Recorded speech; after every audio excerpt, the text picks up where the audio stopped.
can see the way they hate.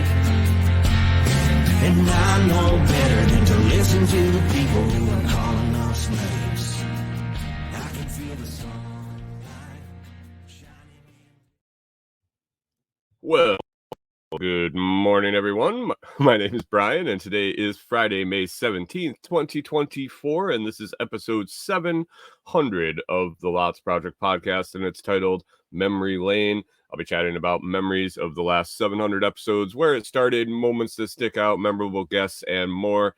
But first, let's check in the live chat. See who's hanging out in the coffee crew. Grab a cup and hang out for about an hour. Good morning. Good morning. Good morning. How is everybody today? It's a rainy, kind of gloomy morning. It sounded like it started raining overnight at some point. Excuse me. Sorry. Guess Norman's got an itch. I guess Norman's got an itch. Oh no. This is starting out good already. Rewilder Life, I just wanted to mention this comment here. The ad before she could jump in was Biden asking for $5.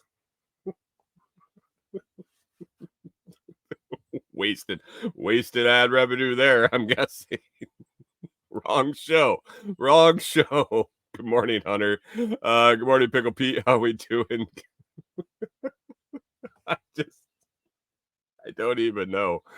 Oh, they ban my stuff. They like take ad revenue away. They're not ad revenue. They limit my ad revenue.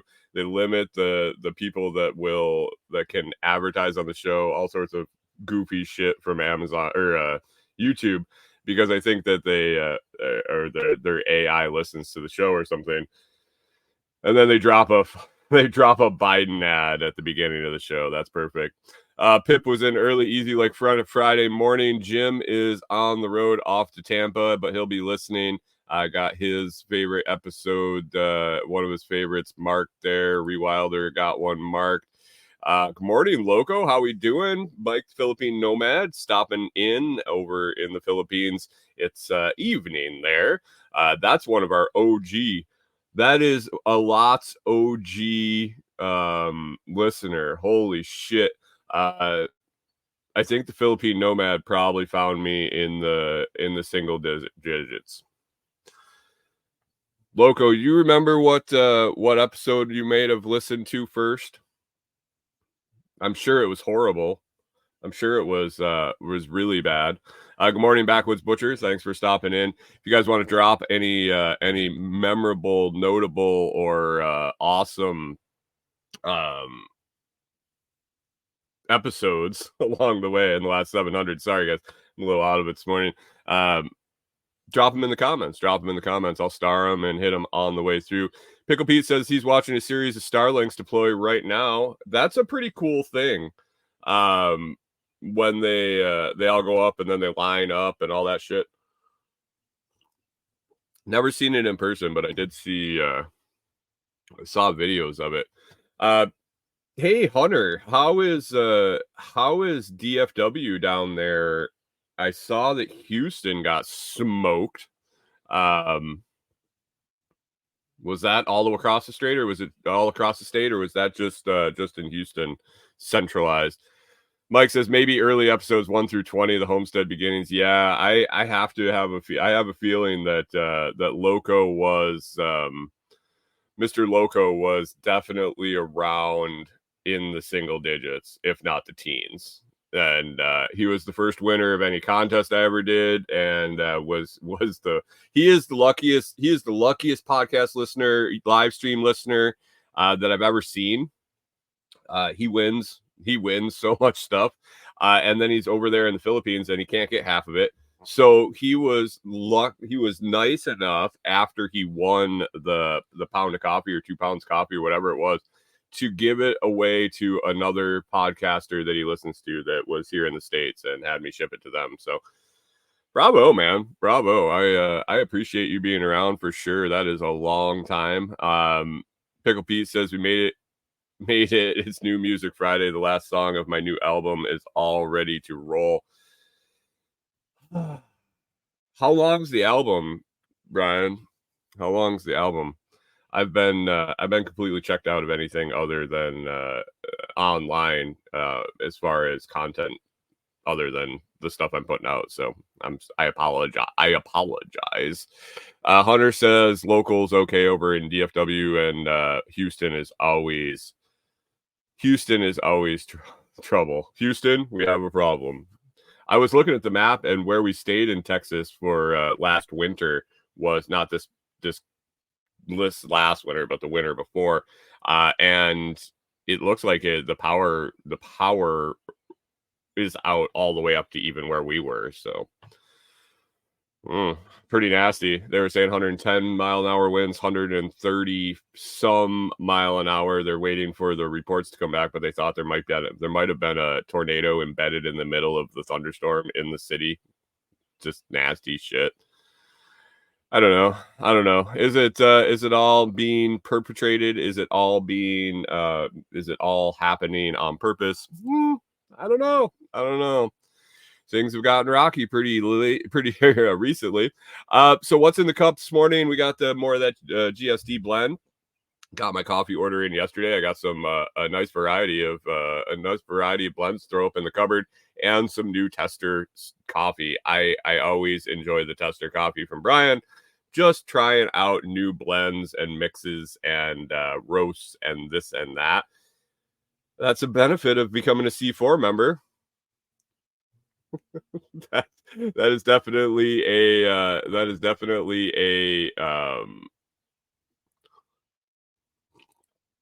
sorry reading these comments coming in. That is definitely an advantage of becoming a C4 member. Brian always drops fun stuff in the box when it comes out to your C4 order once a month. Your minimum order to be a C4 member is 2 pounds coffee a month, and you get it at a stupid low cost, lower than the normal cost over at foodforestfarms.com. I think it's even lower than the initial 10% off. 10% off. Yeah, I think C4 is got to be one of the better deals out there for sure. But if you haven't had Brian's coffee over at foodforestfarms.com, grab LOTS10, discount code LOTS10 at checkout, and that'll get you 10% off. Always free shipping, always great customer service, and fantastic coffee. Give it a try. You won't be sorry. You won't know how good it is unless you give it a try. foodforestfarms.com. Pickle Pete says Mike V at Big Fuzzy Records is mastering it now. It's legit. How's Mike V doing? And that's nice. I'm excited. I'll definitely have to listen to it. I don't listen to a bunch of shit. Like I said, I don't listen to podcasts. I rarely listen to music anymore. I don't know. Blakesley Acres, good morning. Thanks for stopping in.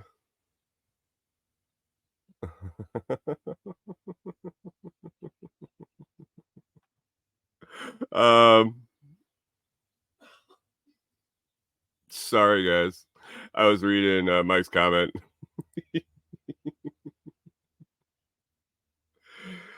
Alrighty, let's get rolling. Sorry, I'm just reading these comments and marking some stuff down. It's a good morning. It's episode 700. So 700, it's not necessarily a big milestone. It's not like 3/4 of 1,000. It's not, it's just a round number, I guess. It starts saying 700, 701, 702, got 100 more to go. But, so I didn't know what to do. I've been, Pickle Pete says, C4 is 33% off. Fair enough. Hey, Pip, thanks for stopping in. Appreciate the early comment and then rolling back to check it out. And I appreciate you. Cheers to whatever you got going on today. Episode 700. So it is what it is. I've been trying to figure out what to do with Fridays.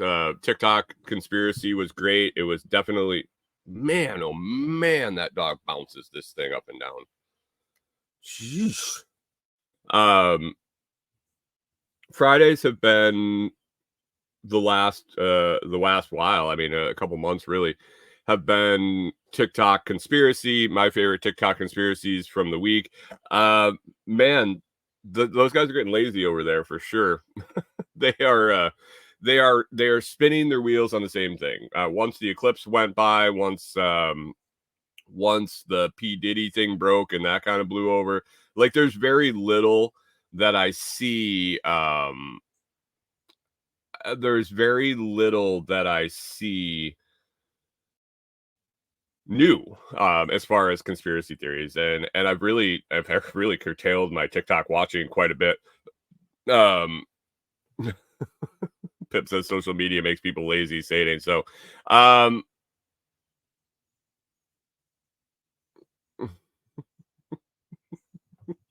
Jesus Christ. Whoa. Fuck. This is gonna be a tough one to get through.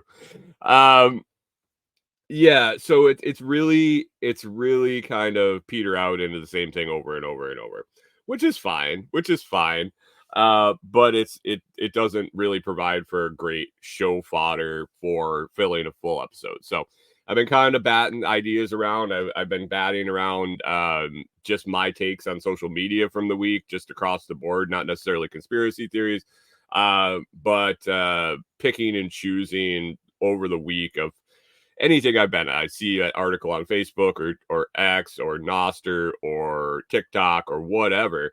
If I see one, just grab it, throw it on the list, and we'll discuss it on Fridays.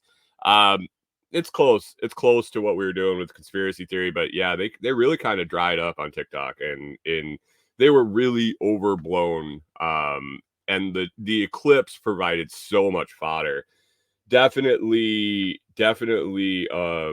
plenty of different directions to go with it. There was the religious angle, there was the government angle, there was the earth is going to explode angle, all of the different stuff, and the giants, and it was fantastic. But now that event's gone, and I imagine it's going to be the same going into the election, but I'm not talking about fucking politics every Friday. There's no way I could even begin to think about talking about that every week. No. Or even listening to it enough to be able to talk about it. I've worked very, very hard to check out from that world, and I'm not going back into it. I'll see the occasional one. I'll see the occasional story here and there. But yeah, no.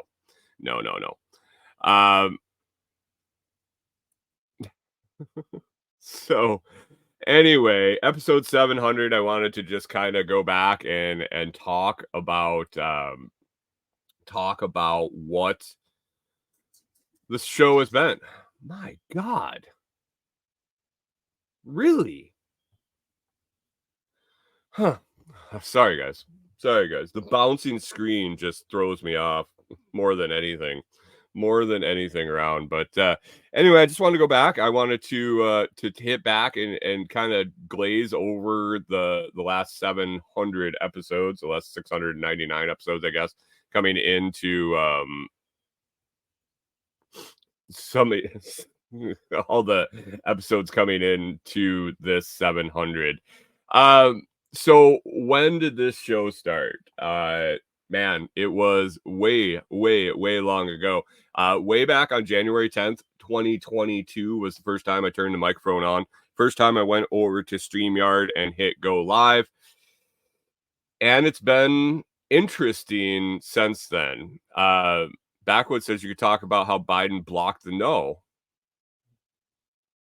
Nope. Probably not. Probably not going to talk about that.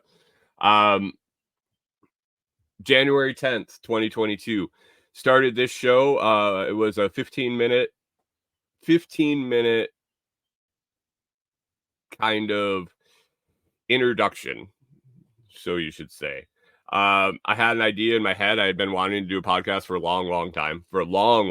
I didn't know what I wanted to do it about. I was nervous to begin with. I wasn't sure the direction. I wasn't sure what I wanted to talk about. I wasn't sure how I wanted it to format. I wasn't sure when I wanted to do it, what time, once a week,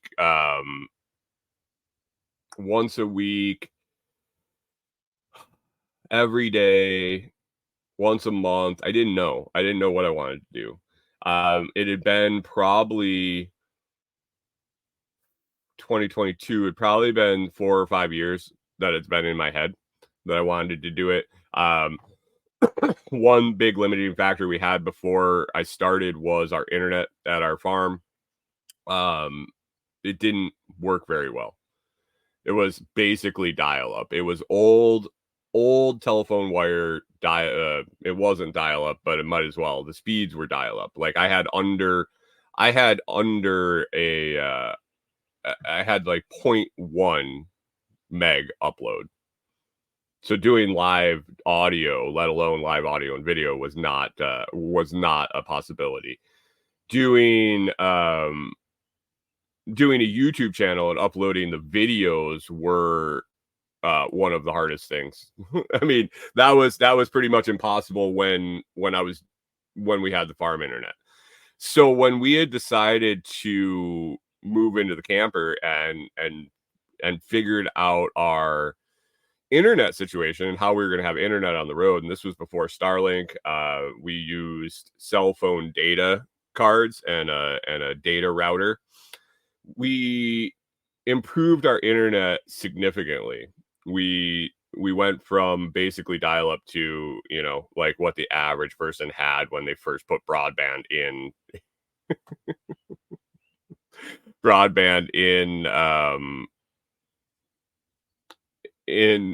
into a suburban neighborhood back in like the teens. It was slow, but it was light years faster than what I had. At this point, I was like, okay, well, I have the internet. I don't have that excuse anymore. And so I came up with, I was like, all right, we're going to go on this journey. We're going to retrofit this camper. We're going to sell our farm. We're going to go travel around. We're going to do some cool things. I might as well document it. The show format, it really is just whatever. Like, this show could have been, or can be, or maybe will be, could be a lot bigger, the growth could be a lot faster, but I do this for me. I do it for the people that show up and listen every day and the people that download every day, obviously, but this is an outlet for me. If I wanted to take a class or read a bunch of articles or figuring out what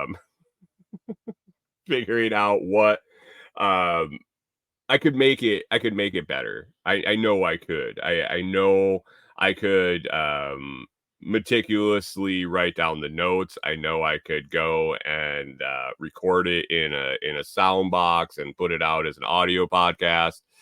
I know I could grow this more. I could do it different, but that's not what it's for. That's not what it's about.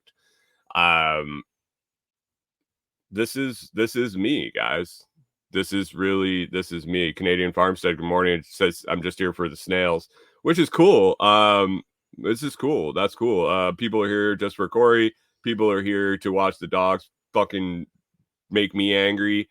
To hear about what we're doing, to get a laugh in the morning.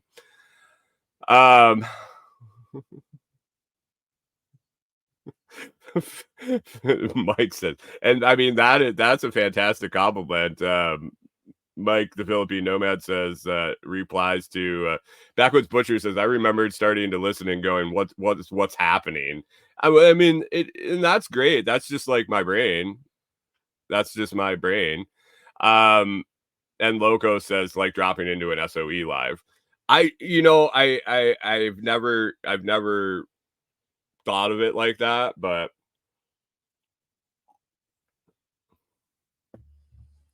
Backwoods Butcher says, I tell you what you can't do, look more handsome. Thanks, buddy. Thanks, buddy. So yeah, it was just, I needed to do it. I wanted to do it longer term. I wanted to do it for a long time. We've hit 700 episodes. Um, I wanted to make it something, a documentation of what we're doing, my thoughts, something that maybe, who knows, 100 years from now somebody listens to and is like, holy fuck, what was going on in the world at that point? What was this asshole doing? What were his thoughts? Wow, that was a pretty interesting idea, or whatever. Or maybe it just goes into the ether and no one ever listens to it ever again, which is fine too, because I've enjoyed doing it. I'm going to continue to enjoy doing it. But really, the intent when I started was to get better at doing it and figuring it all out. Like, you can read all you want, you can do all the research you want to try to be prepared to do something like this. A decade of bartending and talking to people all day, every day for work, in order to make money, and having to communicate. And it was kind of in my wheelhouse. So I thought I'd be all right at it. I don't think I'm the best at it yet. Long way from the best, but I have markedly improved, I believe, from that first episode. But when I went live in the first episode, I sat there and tried to figure out what I need to make it easy for myself. I need to make it easy to get accustomed to running StreamYard. I need to make it easy to be able to talk about things when I'm worrying about everything else going on. And so I decided to kind of chronicle what we had just done for the past 5 years on the farm.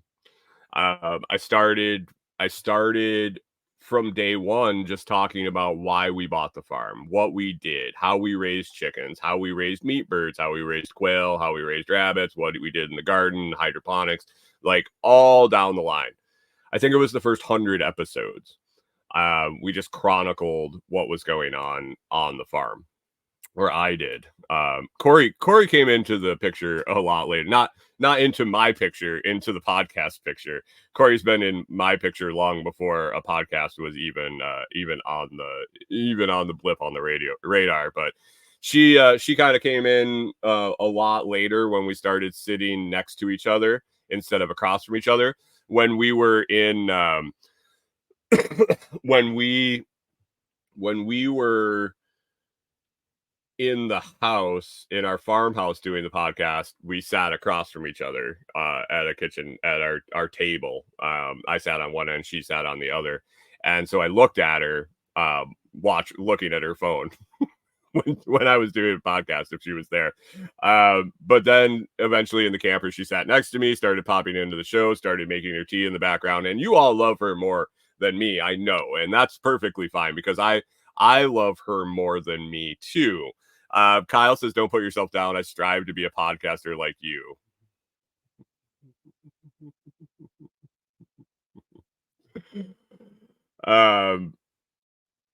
Yeah, Corey used to get her tea every morning. Everybody said hi to Corey. I mean, she's much easier to look at. I mean, let's think of the reasons why Corey is a better host for this than me, other than she doesn't like to run her mouth for an hour every morning. I mean, she's just easier to look at. First of all, she doesn't have as foul a mouth as me. She's not as opinionated as me, and she smells better completely. But anyway, we started back on the farm. I talked for a good 100 episodes about. Kyle says, I do miss background, Corey. Well, if you guys could share the show and we could get some revenue rolling here, and I can buy her out of her job, I'm sure she would be more than happy to join us in the morning and sit in the background and watch, but that's a little ways off yet, guys. Backwoods Butcher says reason number one is she's just better.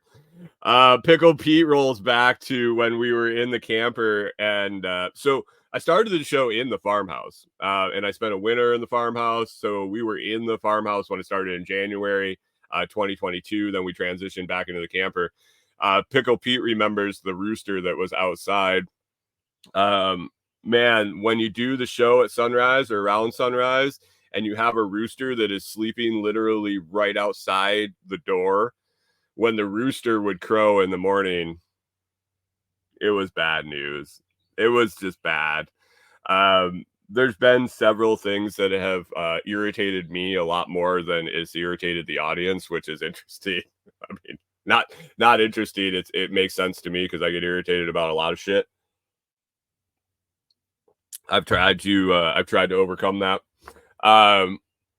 But we transitioned out into the camper. We had the camper ready. I believe I started the podcast. I started it. Brian, what year did we come to Squatch Fest? Was that fall of 2021? Corey, do you remember? What year did we go to Squatch Fest? Was that fall of 2021?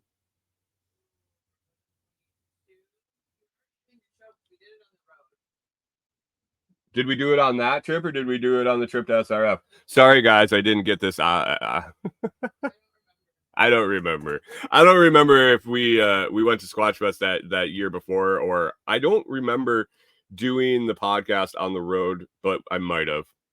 Mike the Philippine Nomad, if you're still out there listening, do you remember hearing podcast episodes about the Squatch Fest? I can't remember what year we went to Squatch, but anyway. Backwoods Butcher says I miss the old days of chain smoking cigarettes, hiding from my kids listening to the show. Definitely start smoking again. Definitely grab a cigarette and start smoking again. That would be the best. That would be the best thing for you. Anyway, we transitioned out of the house. We moved into the camper. We were getting ready to go. The plan to leave Minnesota took like 2.5 years ish. 2 years, give or take. We purchased camper. We decided we were going. We purchased camper. We retrofitted the whole camper. We got the farm as ready to sell as we could. And then we listed it. We knew we were going. And man, what great show fodder the whole time period around selling our house and getting out of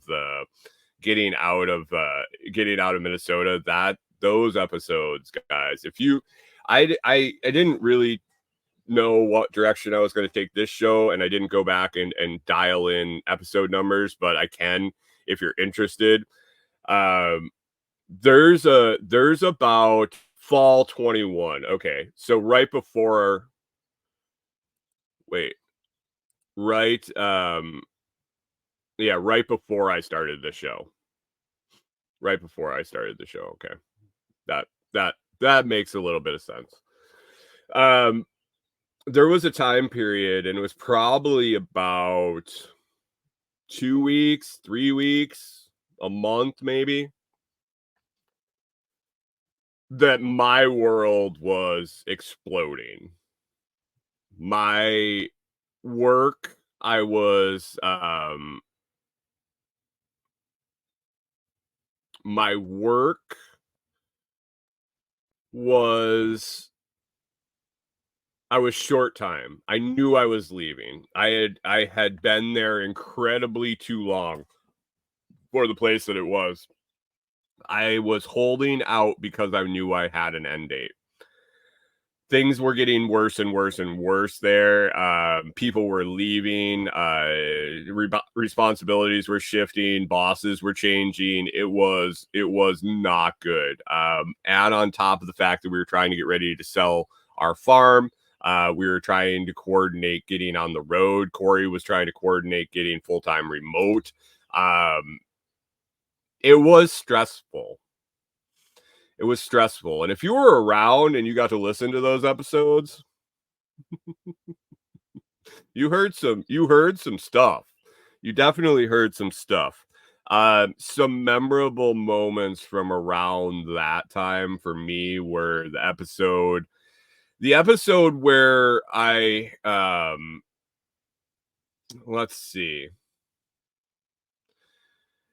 The episode where the people had cut the drywall in the house with a circular saw, and then dipped out and bailed on the offer to buy our house. The episode that revolved around that's worth a listen, I'm sure. Not around your kids. Do not play that one around your kids. I definitely was not, and you can say that probably for the majority of my episodes. The majority of my episodes, you could probably just put a blanket disclaimer to just don't listen to them around your kids. The anarchist in me does not give a shit about curse words.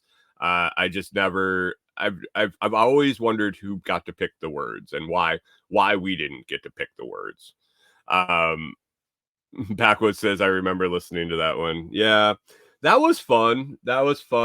Also had some fun with work.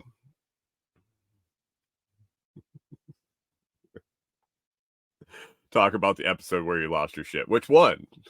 Which one? There's been 700 of them, Chris. So that was a good episode.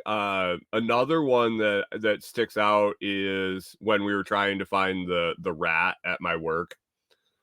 I had realized, well, I didn't realize, I figured that people at my work listened because I told them what I did before work every morning. But somebody was sharing things I was saying on my show. I knew I hadn't really told them any plans. I told them I was leaving at some point. I was very upfront about that. I told them I didn't know when. It was going to revolve around the sale of my house, and then I'd be done. So what ended up happening is the place just went sideways. The workplace just went sideways, and I got to a point where I was like, I didn't care. I wasn't going to give 2 weeks notice. I didn't care anymore. They had made my life so miserable that I was just going to be done. And I was coming up with creative ways to do it. And then it all kind of fell apart for the best, for sure. But at one point, I felt like there was someone listening and then divulging information. So in the back channels, I had set up a little bit of a communication with some listeners and told them that I was going to set a trap. And we troubleshot. We brainstormed different ways to set this trap. And so I told a little story. It may have been a fib. It may probably not was probably not true. But we talked about someone at work getting caught doing something pretty disgusting in the refrigerator, and the company refusing to do anything about it when it was brought to their attention. And it was parody, so it was what it was. I even believe I put that in the video description, that it was all parody. And I didn't really hear much about that for a week or two, and then everything fell apart at work. I decided I had enough. I was trying to keep a couple of new employees safe. They were being neglected as far as safety's sake. The company was not taking responsibility for making sure that they had the proper safety equipment, training, and that. And when one showed up and worked with me, that was it. That was like the last straw. They tell you, you always hear the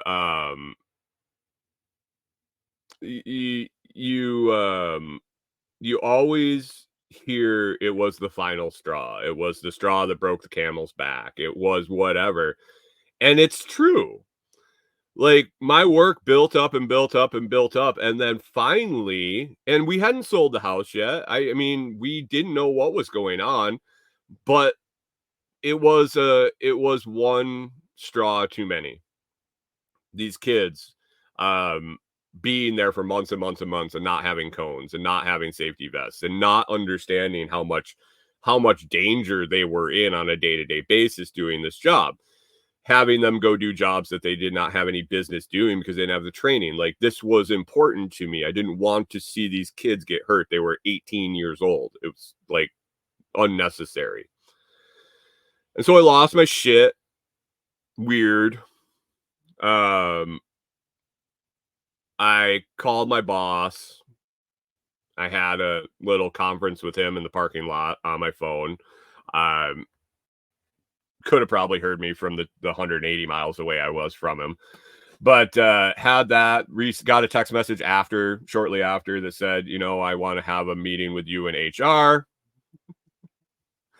I want to have a meeting with you in HR. And Rachel says, pause. Am I paused? Uh-oh. And I ended up getting let go. I recorded the meeting. I found out after the fact that that I had signed something when I was initially hired that said any work meeting related to work or on their time was company company trade secrets or some bullshit like that. So I couldn't play it for you guys. Chris Dixon says your ideas were so great. HR wanted to hear them. I miss those days. Well, I mean, I did bring up some pretty dirty laundry that hadn't been addressed that was bothering me. That HR was kind of interested to hear, but yet they did not follow through. And I think that the guy that should have probably lost his job long before me got promoted. Weird. But anyway, I had a lovely conversation with HR. They didn't fire me on the spot. I recorded it.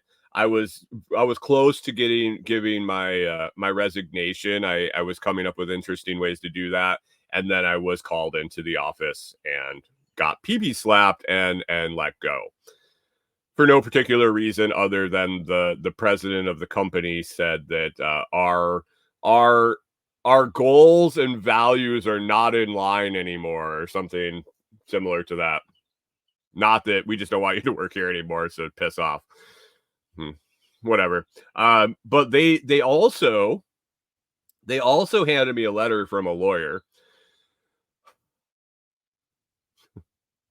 The most generic, like, I don't know, maybe they went online and found some lawyer letterhead. Maybe their lawyer is just that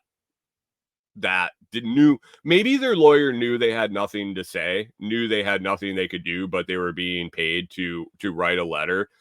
It was the most generic letter that basically said, we want you to take your podcast down. Now, either the lawyer didn't understand that I had at that point like 300 episodes or 200 episodes, or the fact that they just had no idea what was going on. What do you want me to take my whole podcast down? Yeah, that's going to be a little bit of an impossibility. If you would give me specific episodes, I would consider maybe taking them down, and probably not, because I never said your company's name. I never referenced them one bit. There's nothing. You have no standing here. So that was cool. Never heard another word about that. I can probably expect expected court documents here any day now. Rolling in from not removing my podcast. I never published the recording of the HR episode or the HR interview. I may or may not still have copies.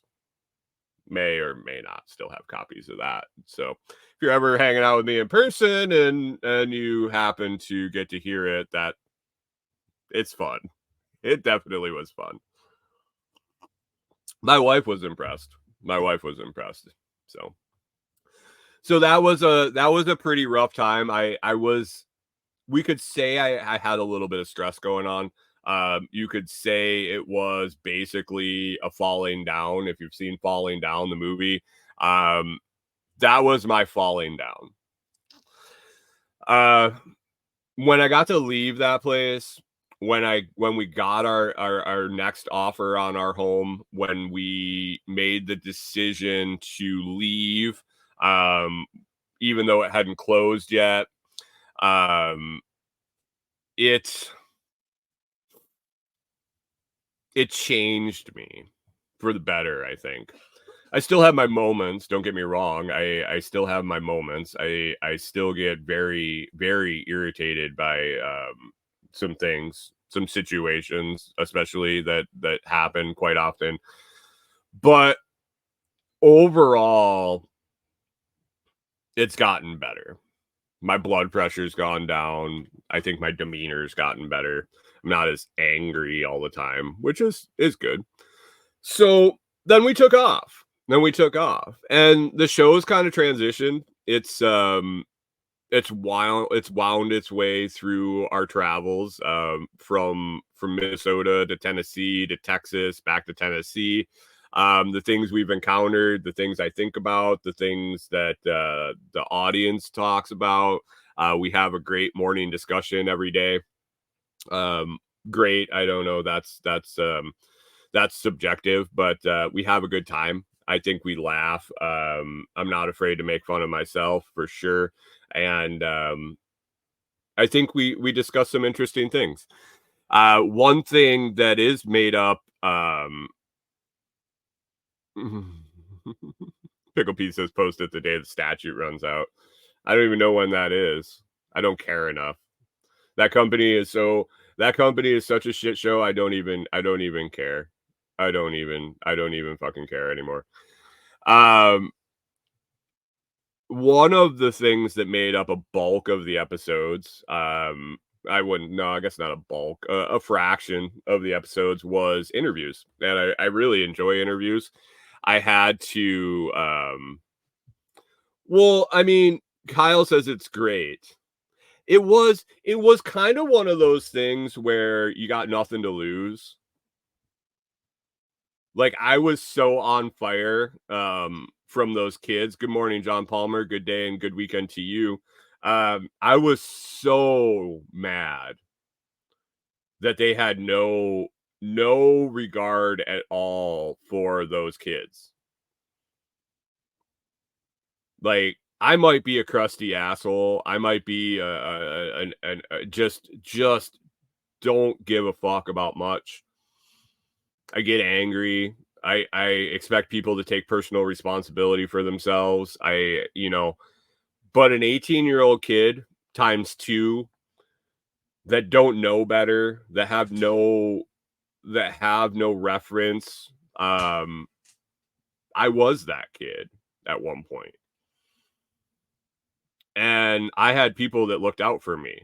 I had companies that gave a shit and made sure I wasn't doing stuff wholly stupid. Until I knew better myself. And these kids didn't know better. And the company didn't give a fuck. And the fact that I was leaving and all of it culminating,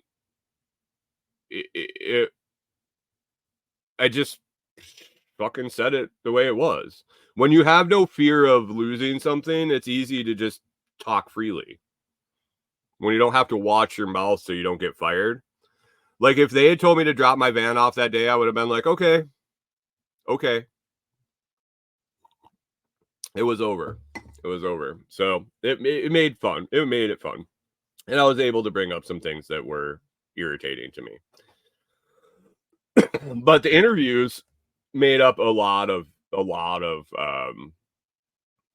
episodes. I think 100 or more. I think I did 100 interviews, maybe. I don't know. I didn't count, really.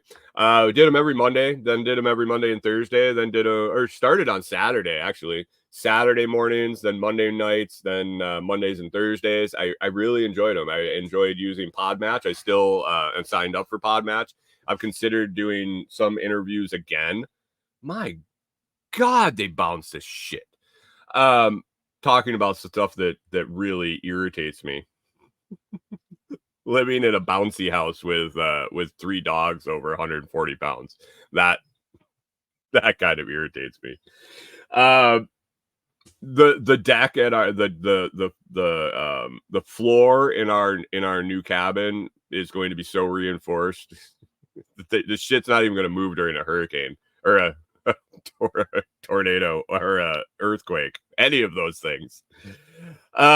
But interviews are something I really enjoy. I've considered getting back into it a little bit. I just don't know where it fits into the schedule. I don't know if I want to do them pre-recorded and release them somewhere. I don't know if I want to do them live and release them somewhere. I don't know.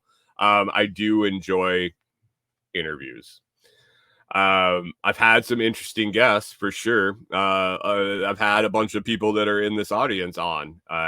Backwoods, Pickle Pete's been on, Rewilder Life's been on, Loco's been on a couple times.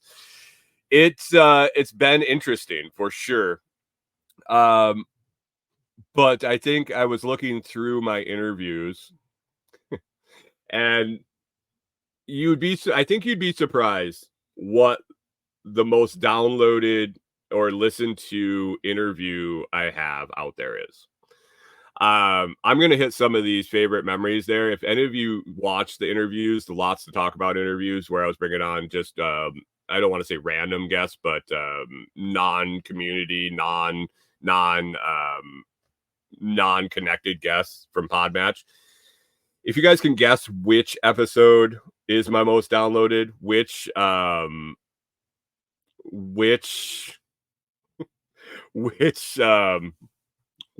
you think was the most downloaded? I was surprised. Well, I wasn't, because I've seen it over and over and over in my like top views on YouTube for like the month or the previous 2 days and all that.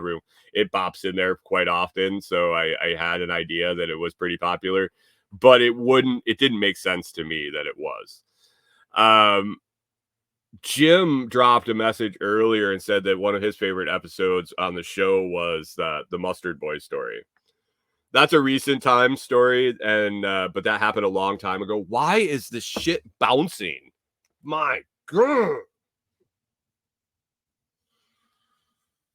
Oh.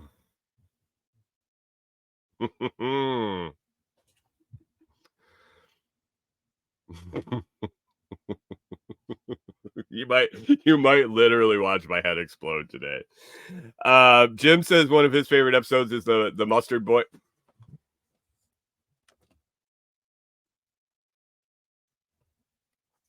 Can't do it, guys. I'm sorry. I know it doesn't bother you guys, but holy fucking shit.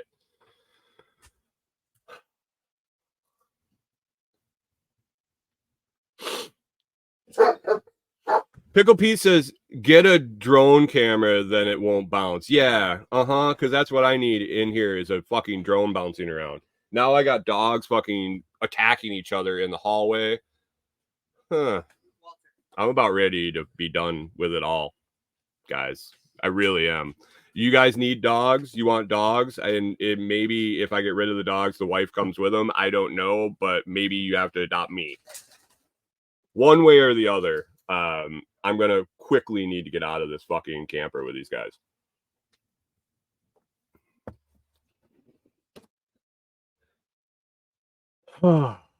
Walter over the last few days has gotten very, we call it grumpy. He's been very irritable and snapping at his brothers. So that's kind of concerning to us. We've always kept an eye on that kind of stuff, especially when the dogs are that large. Hunter says, either way, it sounds good. Yeah, I do. I know that, but I have to look at it.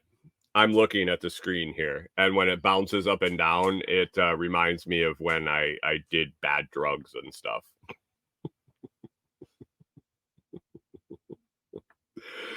Pickle Pete says it's a dance party Friday. Build that house. Yeah, that's the weekend. The weekend plans. We're gonna be heading out and clearing.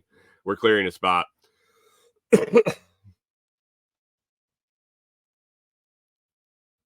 Oh. Hunter didn't mean it's that the show sounded good. He meant no, no, he means either taking you or taking Corey and the dogs. I don't know if I could go without Corey though.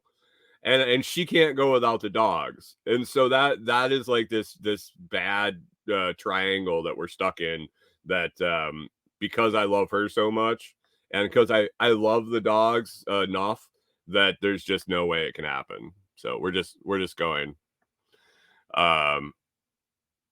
Pickle Pete says Banjo Scrappy fight last week was a hole in the ear and a hole in the neck. Yeah, the other night, so Walter gets kind of testy when the other dogs try to get around him when he's laying somewhere, and there isn't a whole lot of room to maneuver in here. So bedtime gets really, really interesting. Sorry, I'm going sidetracked off this. It's par for the course for this show.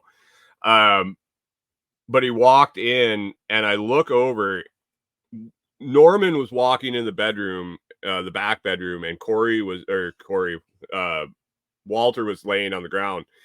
And I don't know if Norman stepped on him, got too close to him or whatever, but Walter jumped up and I look over and they get that vicious kind of snarl and growl.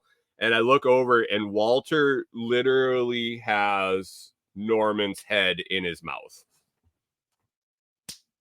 Like this.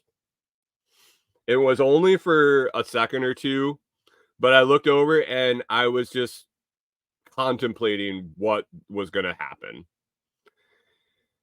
Corey laid down the law. John Palmer says, "Don't forget the dogs didn't have a vote on the situation they are stuck in." Yeah, and I get it. Oh, I did. God, you don't even understand. If I didn't understand that fact, if I did not understand the fact that we put them in this situation, this wouldn't have lasted this long. No way. Not the slobber, not the bouncing, not the hair, not the everything. If I was not fully under like that, I didn't, yeah. I know that we put them in this situation. Deep breaths. Anyway, Jim, get back to this. Jim says his favorite episode was Mustard Boy. That is a story from a long time ago. Man, it was relatively soon after Corey and I met, actually, because we were still in an apartment together, and we weren't in an apartment together very long. That was a fantastic story. If you haven't heard that, you can roll back and look through the episodes. Just search Mustard in the past episodes. Rewilder Life says the Giants and the Eclipse. The Eclipse episodes are phenomenal. Just because there's always that string of plausibility. There's always that string that it could be true. And we were waiting. Everybody was waiting for it all to happen. Backwood says me trying to say historical figures' last names. Pip, I always appreciated Pip doing the history segment in the morning.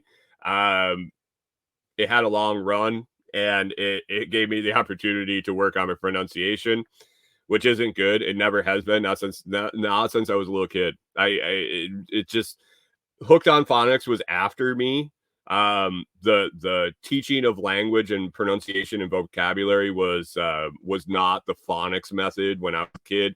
And it wasn't anything that I was ever interested in. I was a science and math and that type of guy. And English was just, it was what it was. Pronunciation has never been anything I can do. So there is that.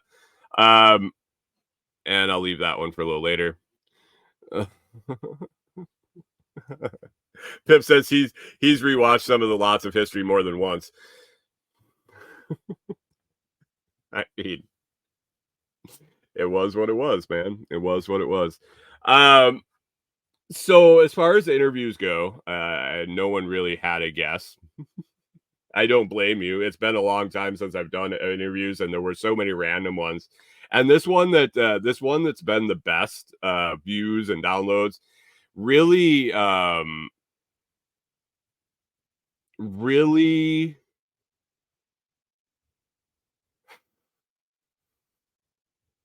surprises me, kind of. Do you guys remember Ian Clark? Do you remember the name Ian Clark? First of all, excuse, Jesus. Wow, that wasn't even drink. I wasn't even drinking at that time, guys.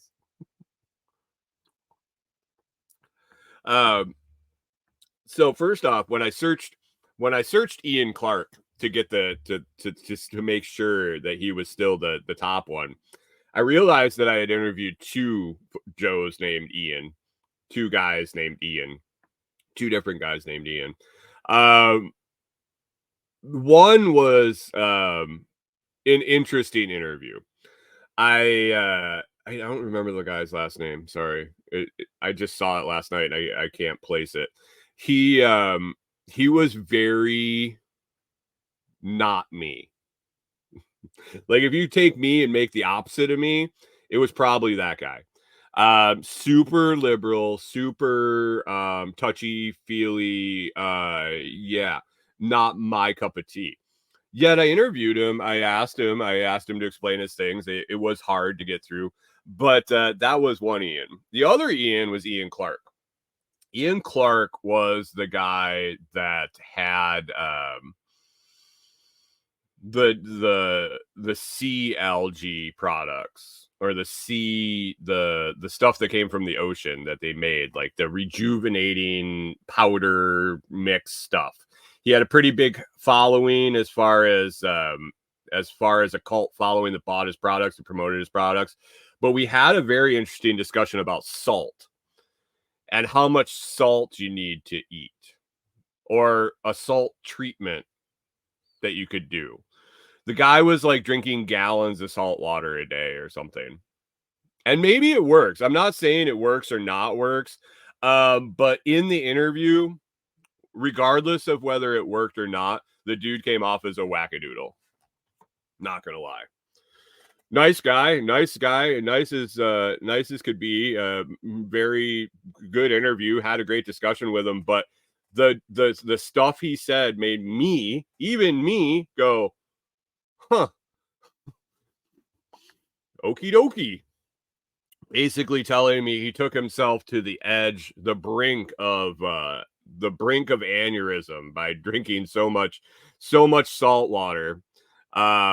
Rewilder Life says I drink a ton of salt water. Weird. This dude, I asked him, I was like, so how much do you drink? He goes, I don't know. You'll know when it's enough. Something to that effect. And I was like, this is not, I was just like wanting to scream, this is not medical advice. Do not watch this show. Consult your doctor, consult your shaman, consult your whatever you need to do. But don't take, this isn't me. Talk to Ian. Well, a lot of people like to talk to Ian. Yeah, by far my most downloaded episode and viewed on YouTube. Never know. You never know. Rewilder Life says too much and you're running to the bathroom. I from the sounds of it, Mr. Clark must live in the bathroom, because it sounded like he was literally drinking a shit ton of salt. So the interviews definitely were fun. I do miss that. I'm trying to figure out a way to get back into it, how I want to do it. I don't know. I don't want to consume another night.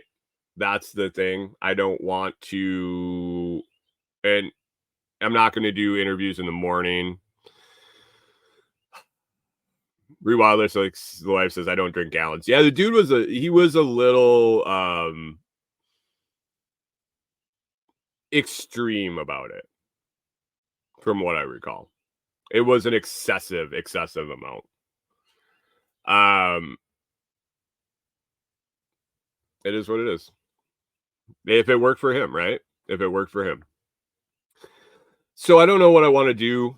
I don't know if I want to start doing them and release them as a separate entity. I don't know if I want to do them recorded and where to put them. I really like Toolman Tim's model. We talked a lot about that while he was here on vacation of doing more in-depth edited episodes or edited interviews and releasing smaller segments of them publicly, and then have the full produced documented ones privately somewhere, whether that be behind a paywall or on my site or whatever, however that works. So that's in the works. As far as the morning show is going to be the morning show. I'm really enjoying this format. It might not be the most lucrative way to do things. It might not be the quickest way to grow things. It might not be the most polished or the far from polished or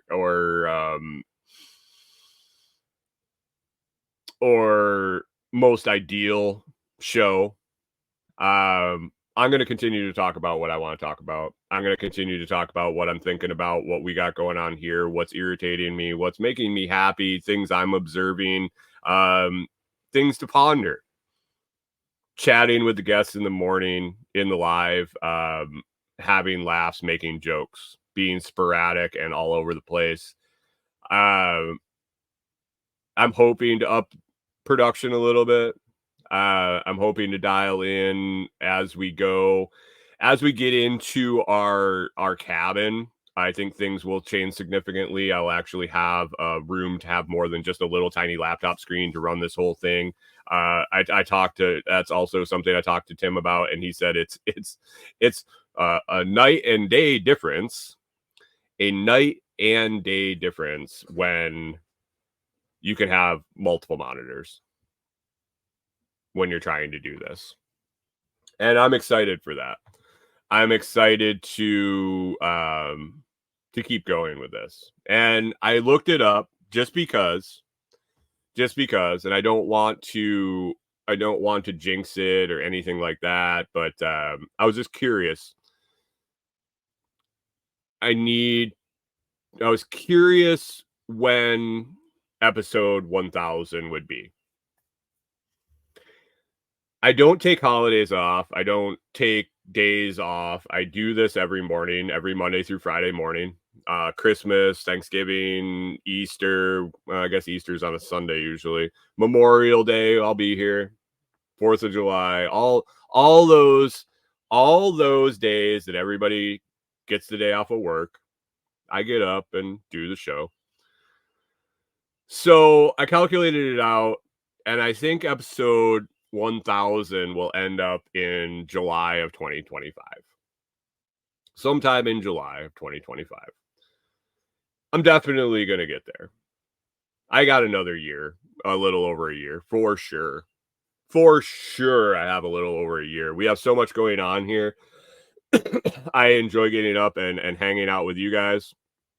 Yeah, it's I think it's scheduled right now. Pickle Pete says summer solstice. I think where July, and this is if I don't miss a day between now and then, it would land on Monday, July 14th. So either I have to go without missing a day, or if I miss a day, I need to make a make update.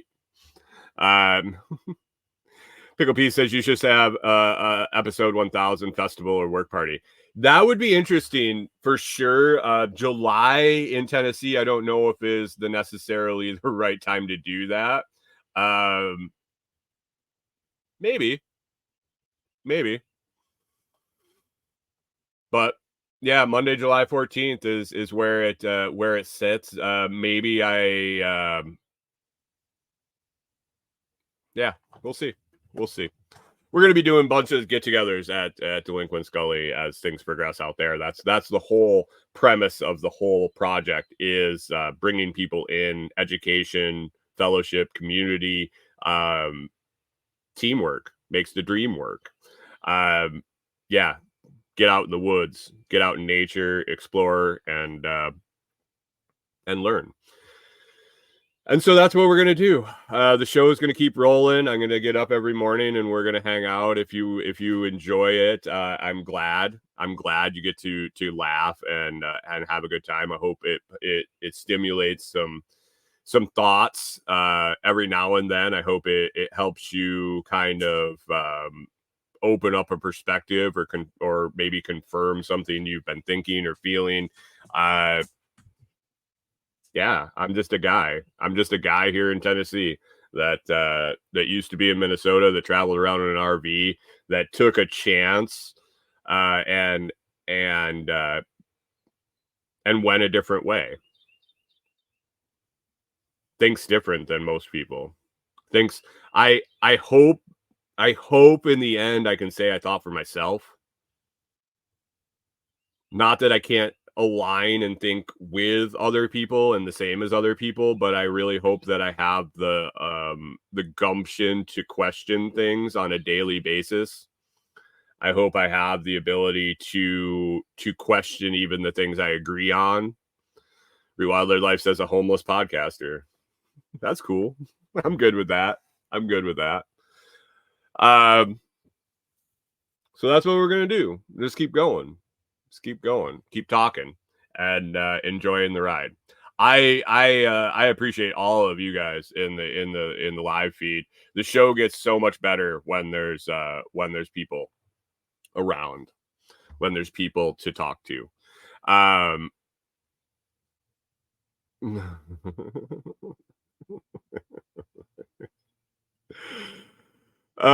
Chris Dixon says, "Let's be working my smartass comments for the day," and your smartass comments are always welcome here, as are everyone else's.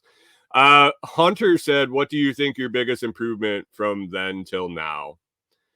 That was the question, and I wanted to leave that kind of for the end. And we're here at 1:07, an hour and 7 minutes. I try to keep it to an hour. What have I improved on the most? Not caring. not necessarily not caring. Not worrying about what I have to say. Not worrying what people might think of what I have to say. Not worrying how I have to say it. Not worrying how it ends up in the end. I still have a ways to go with that. No, much less than I did 700 episodes ago. I think the willingness to not curtail topics because I don't think I want to talk about them, or I don't think that they should be talked about. Not that I didn't. I just want to share what I'm thinking, and I don't really care what people think about it anymore. In the beginning, I was very, very conscious of what's this going to sound like? What's it going to make me look like? What's what if? And at this point, it is what it is. It is what it is. It's me. And so I think that's my biggest improvement is